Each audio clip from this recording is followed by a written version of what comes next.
the desert lets win who wins. So it's a pretty crazy race.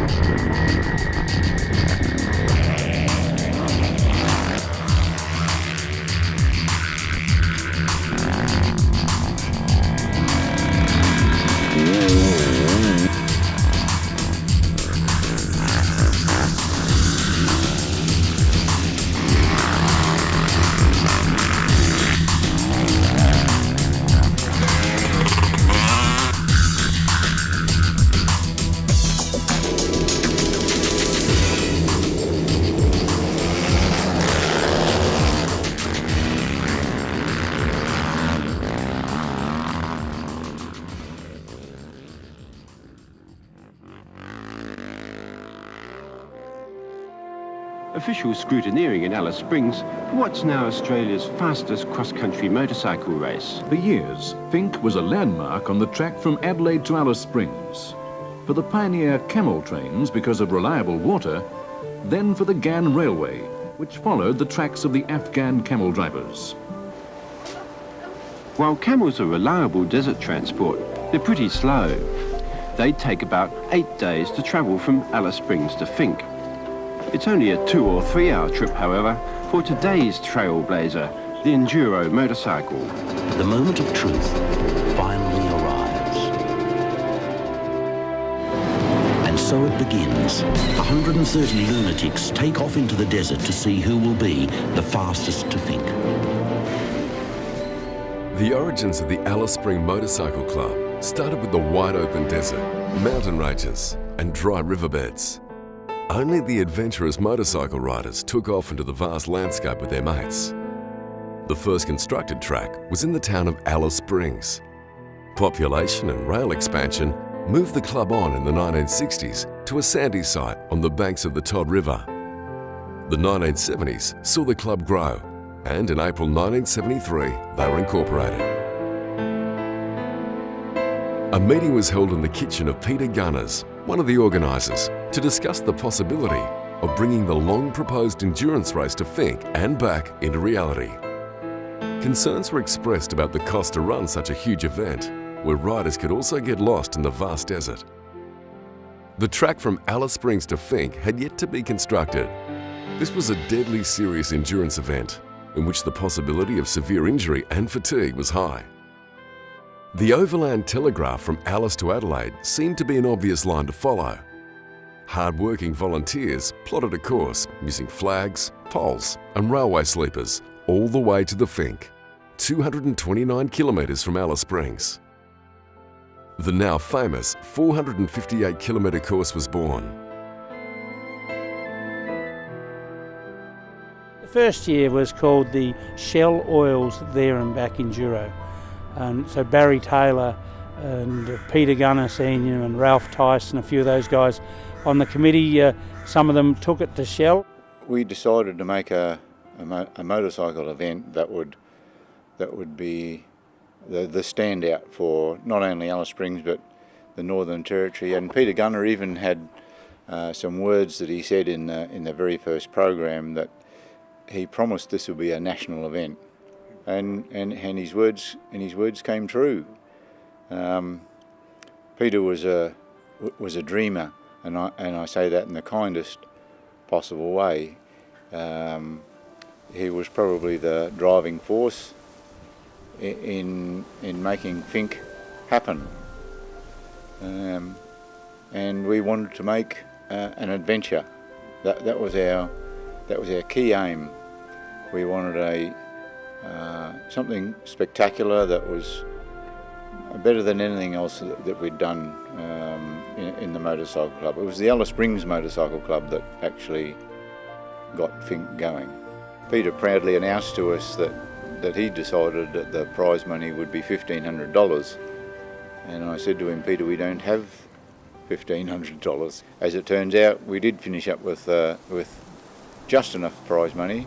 So it was just gone from this adventure to a pure race. It wasn't no joke, no laughing matter, no.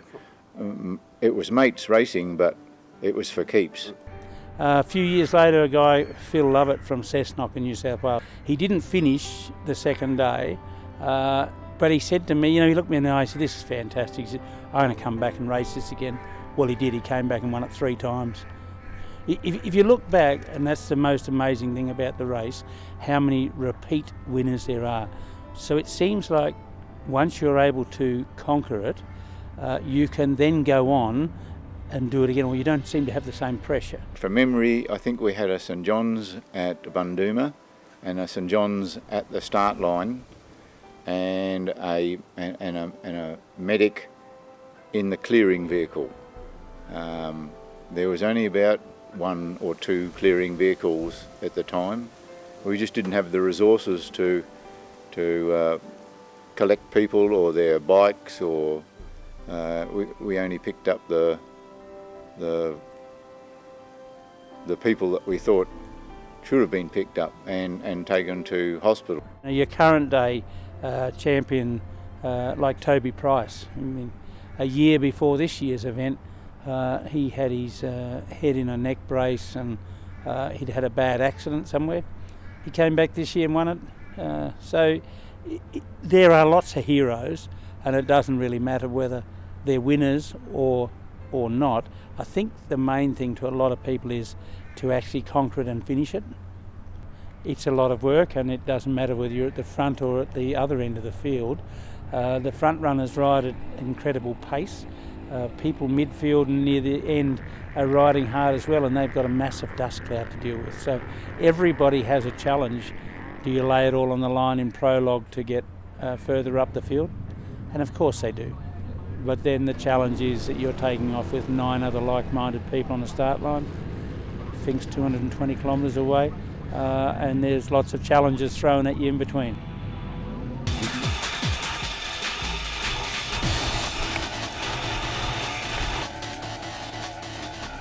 And then the idea came from a work colleague of mine to put together a team for the Finke for the purpose of raising money for the Cancer Council. Now, being a man of purpose, that got my interest, because, hey, you know, I could go and race Finke. Oh yeah, no worries, and that would be lots of fun, hard work and so on. But to be able to go out there and do something that's not about me, but raising money for, you know, cancer research, screening, advertising and awareness. Finke first came to my attention. I was planning on buying a road bike, and my brother said, hey, why don't you go out to the start line of the Finke?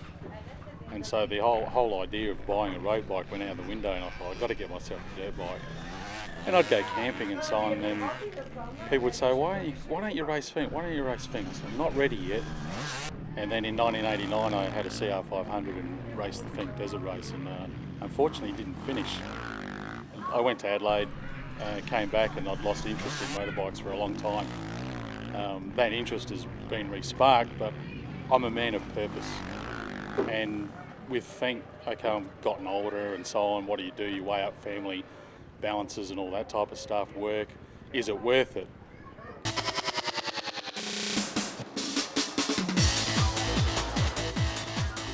I'm pretty happy with my fitness and so on. It's just got to, if I can keep injury free, then I'll be fit. And it's interesting talking with the other guys from the K4C team about getting fit and using boot camp. It's not just to get fit to be faster and to last the distance, but there is a safety aspect as well. The less fatigued you are, and especially in your arms and so on, where you're holding onto the bike, that's your point of contact with your bike for control. If you've got good fitness, you have a better safety aspect in that ride as well. So, if you are looking at doing something like the Finke or Hattar or anything like that, just don't think because you can do a few laps around a local motocross track that you can cut it down the desert or anything, because you do need fitness.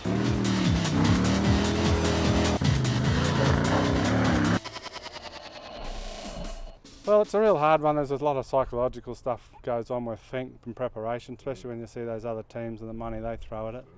A bit hard to compete with some of those boys, but it's mainly about just being focused and playing your own game. 2015 we're going again with the trophy truck. It's in the extreme two-wheel drive class. So we did last year, we got there and back, so we're going again this year, and hopefully we can do some good for ourselves and also for K4C.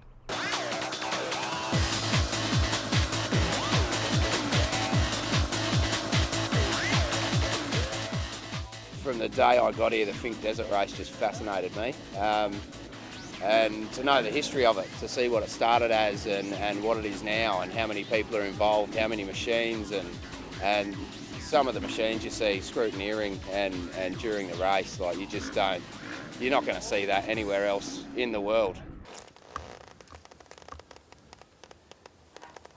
Started off on farm bikes from pretty young, like 3 or 4 years old, and then got my first bike at about 11 years old, and I've just been sort of trail riding, and I haven't done really too many races apart from a couple of casual ones every now and then. I've got a 2010 Honda CRF 450.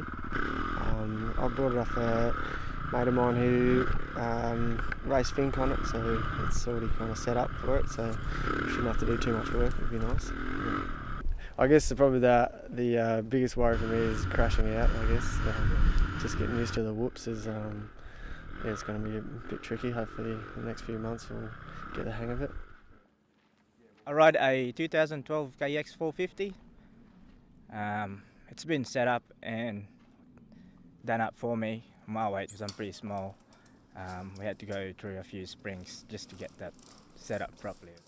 I train with my old man because he used to do lots of mountain bike races, and he's just so fit. I can't even beat him. If we get it set up properly for Finke, I should be alright. Just get that fitness going and then just be confident.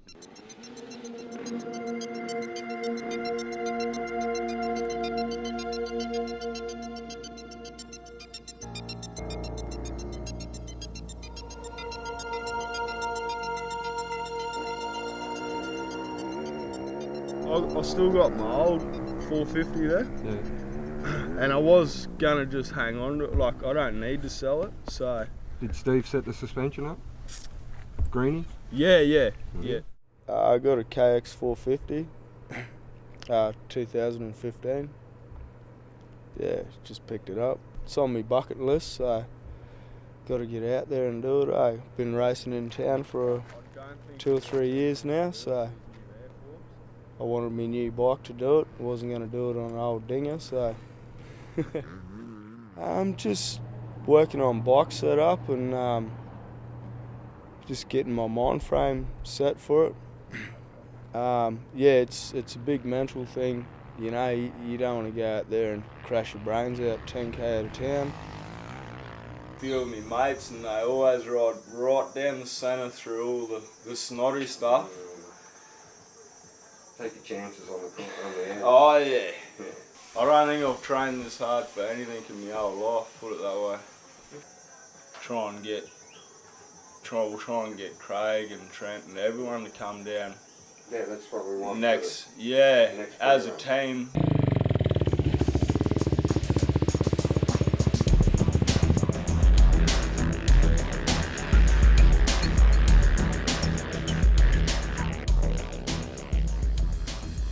When I was in the Philippines, I raced there motocross, and I won lots of racing competition there in the Philippines. Raced with the locals here in Alice Springs. Let's get back 3 years ago, I'm the champion here in motocross and natural terrain. I did it well again, so yeah, later on there'll be a presentation of a trophy, then yeah, another trophy for this year, 2014. So I'm just very lucky. It's the result of training hard, ride hard, train hard, and then ride smart. At the moment, I'm using this bike with a stock fork here. I'm mucking around with the dumping and rebound of this fork. But yeah, why do I change it if I'm happy with the fork? I use this in Finke track, motocross, but it looks like it does like a genuine racing shock. So at the moment I just retain it, use it, muck around with these adjustments here. It depends on my weight, because wherever I'm comfortable, my dumping and rebound, and depends on my speed.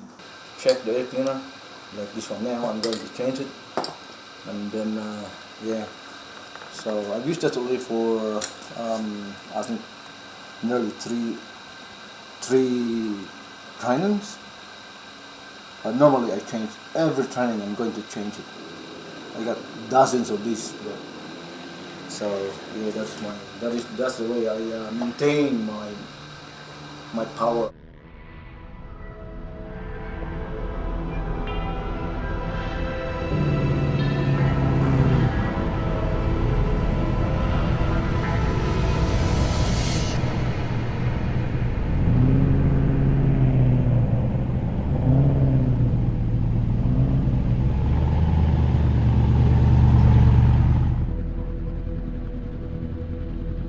Excited? Yes. Yeah, you pumped and looking forward to this? Yes, the whole heart's going and the nerves are going. Are they? Yeah, fantastic. Just want to get going. Pretty windy, Yeah, well, thank you so much for being involved with the Kilometres for Cancer. You know, the Cancer Council really needs people like you involved. And can you give me a bit of a story about why you thought it'd be good to be involved?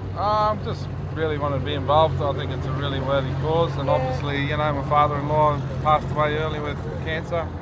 So I just wanted to get behind Dave and the crew, and I think it's just such a worthy cause, and the more we can raise, the better. Yeah, and when it is someone close to you, and like it's happened to me as well, it does make you realise what a common it's amazing. It is, It's amazing how many people are affected by it, and it's just, everyone knows somebody, you know. Yeah, and being your father-in-law? Yeah, father-in-law. Father-in-law, yeah, so it had an impact on your family? Yeah, for sure. Yeah. It's a long, hard slog for him, but yeah. But I know he'd be proud today. So you have your tyres pretty hard? Yeah, too low. Alright, that's it. How long will it take you to do the first leg today? I think less than 3 hours. I'm not very sure, but last time when I'm doing my prologue, less than 3 hours. You know, you've got the spirit of all the people that you're dedicating this ride to. That will give you more energy and more power. Thank you very much on behalf of Cancer Council and all the Territorians you'll be supporting. No worries. You're welcome. Yeah, thank you, Arnie.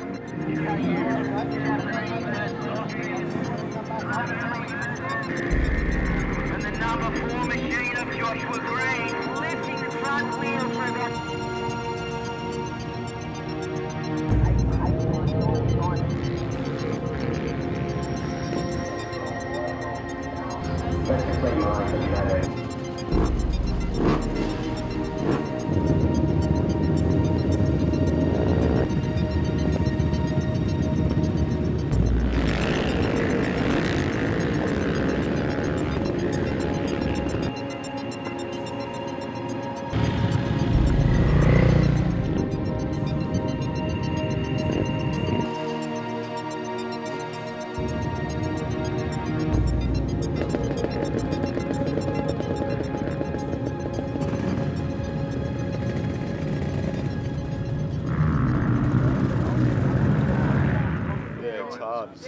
It is hard. You sort of get the phone call, or someone tells you that someone close to you has been diagnosed with cancer, and you think, well, what can I do about that, or how can I help them? Yeah, sometimes, you know, supporting someone with it is, you know, all you can do. But yeah, it was like that with Mum. Yeah, when she got breast cancer, you know, it wasn't much. It felt sort of hopeless. So you always wish you could do a bit more. and I suppose that's part of the, you know, I've been through it myself with my sister, and it takes, you know, the treatment takes some time, and so it's quite a drawn out process. Yeah, well, it took Mum, you know, a good couple of years to sort of get fully over it. You know, so. But it's amazing what they can do with modern medicine these days. It is amazing what they can do, and also if people like your mum, you know, the more you get involved with it, is it helps, you know, it helps you get through, and then also if your family get involved, it also really helps as well. Yeah, No, it does. Yeah, Definitely. definitely. Yeah. So you'll be thinking of those people when you're, when you go to Yeah. take off, you'll be going, give me all the support you can, when guys. I'm not hanging on for dear life. So. So you've done the Finke before? No, I haven't. Okay. So it was always a race that I always wanted to do. By doing this, your children also get to remember their grandparents and their grandma, don't they, and recognise the respect that you're giving her? Exactly right. The girls know why I'm doing it and so on, because I was a bit half-hearted about racing Finke again. Yeah. Because I've ridden dirt bike stuff all for the last 25 years and so on. And then an idea came up about racing for a fundraising team. I was like, okay, yeah, that sounds really, really good. And then Dave rang me up and said, your name's down on the team. Well, that's the kind of commitment that thrusts you in a direction that makes it worth the effort. Yeah. Who are you riding for? Kilometres for Cancer. Yeah, so, it's been a great opportunity to be able to get on board with them and raise some money. And, losing one of my mates, close mates, a couple of years back was good motivation to get on the bike and do it for him. So you'll be thinking of him when you're doing your ride? Yeah, definitely. Yeah, definitely. And so it'll be about 3 or 4 hours you ride? Yeah, it's hard to say. I haven't done the whole track in one go. I've just done it. I've done all of it in sections. So I don't really know my time will be. I'm hoping under 3 hours. Yeah. All the boys in Alice here would get signed up with Get Physical boot camp. I thought I better do the same, so I signed up for a boot camp up in Darwin. Yeah, so it's mainly been the physical fitness side of it, and then your experience, your natural experience with the motorbike's going to get you through. Yeah. So with the ride, who are you dedicating your ride to? Oh, there's many people. Yeah. Probably my pop at the moment, the great Noel Fullerton. Oh, okay. He's just been diagnosed with bowel cancer Oh, and stuff bugger. like that. Yeah. So this will be for Pop, I reckon. Oh, okay. He's been a tough old man, a good figure in the Alice Springs community for a long time. So where's your bike? My bike's just over the other side there. It's the blue Yummy. Yeah, and how big's that one? Number 450cc. Okay. Number 525. And how big is the biggest CC bike that goes in the race? Well, you get some big KDMs and stuff like that where you can get up to. I think there'll be some 650s, like the old XR 650s and stuff like that maybe in the race. So you get some big CCs. Yeah. But then you get the big two-strokes as well, like the CR 500s and stuff like that. Yeah. And they're weapons, so they really rip off the line.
How was it? Yeah, good. Just real dusty. Great to be here. Yeah, it was awesome to get down here. It was a pretty tough run today. Best feeling to get down here and get through, but dusty. Really hard slog today, but yeah, no. You guys have done it previous years? How did this compare to the last one?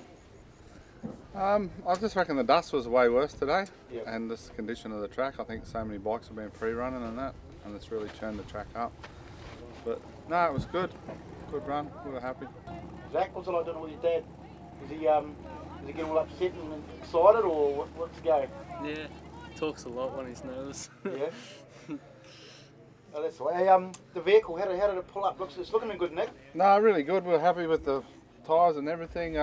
Haven't had any issues at all, so we're happy with how it ran all the way. So we'll just give it a quick once over now, ready to go back tomorrow.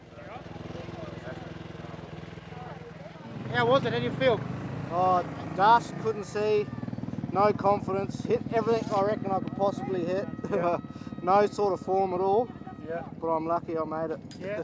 No spills though? Nah, no spills, like hundreds of near misses I reckon. How's the track? Very choppy, very rough. My front shocks weren't handling them initial bumps real good. It just really jarry, and a few times both hands would come off. And how do you feel now, man? Static? I'm glad I'm here, yes. Stick to the left! Stick to the left!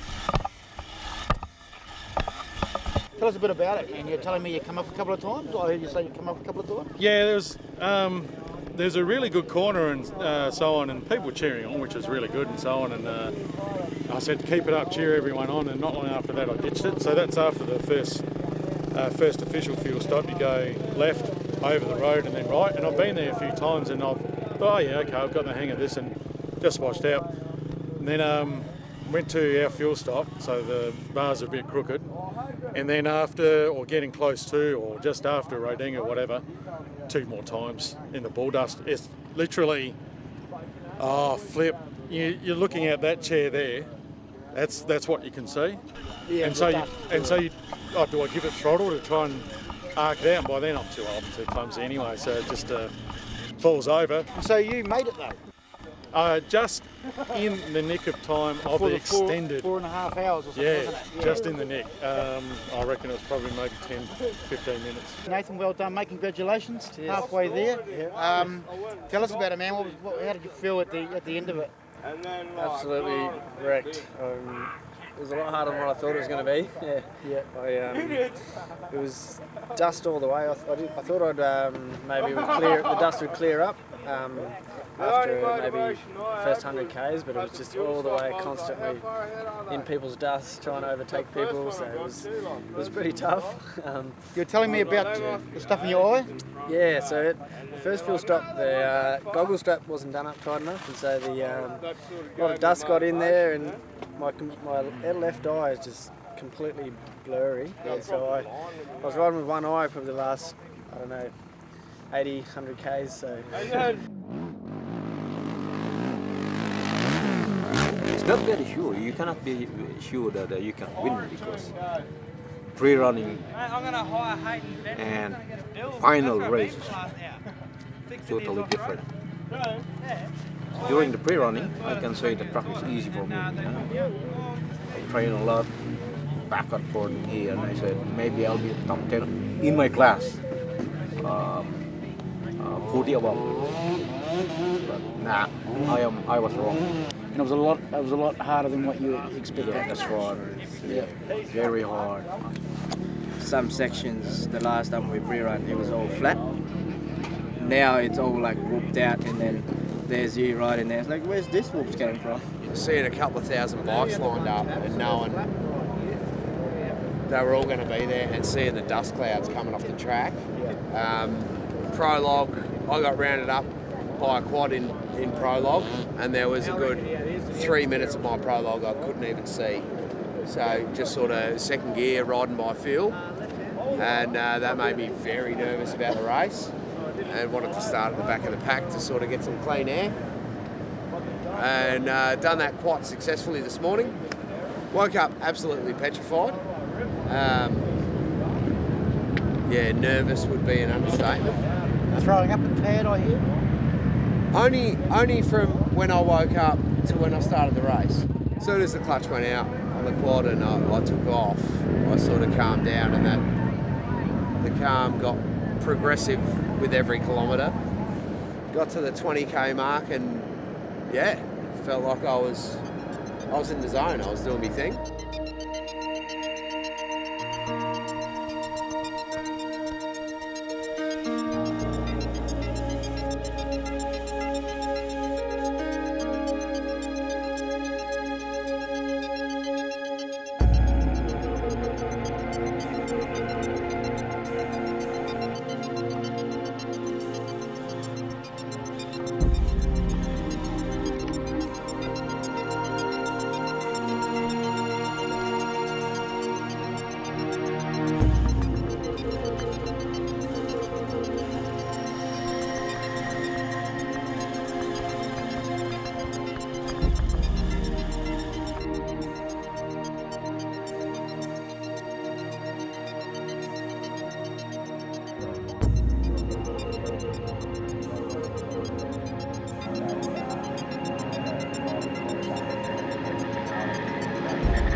Still a society of compassion, you know, and so on, and people need to know that there is care out them if they are on the terminally ill side of their cancer journey. So for me, this ride is a dedication to Joan Cosson, my mother-in-law, who is just a fantastic woman.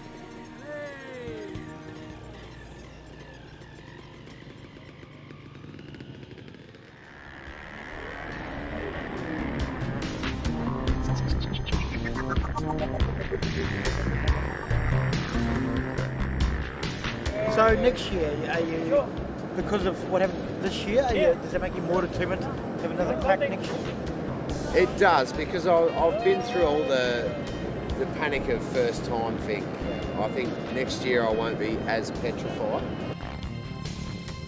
I think everybody has got somebody who's been touched by cancer, and I feel for all of those people. I think the fact is that men are probably not the best at having themselves checked out at all times, and that's a facet. But yeah, cancer strikes everybody. I think it's a great idea, it's a great concept to ride and enjoy what you're doing, but also to raise funds for research into cancer. I think that's a credit to everybody involved.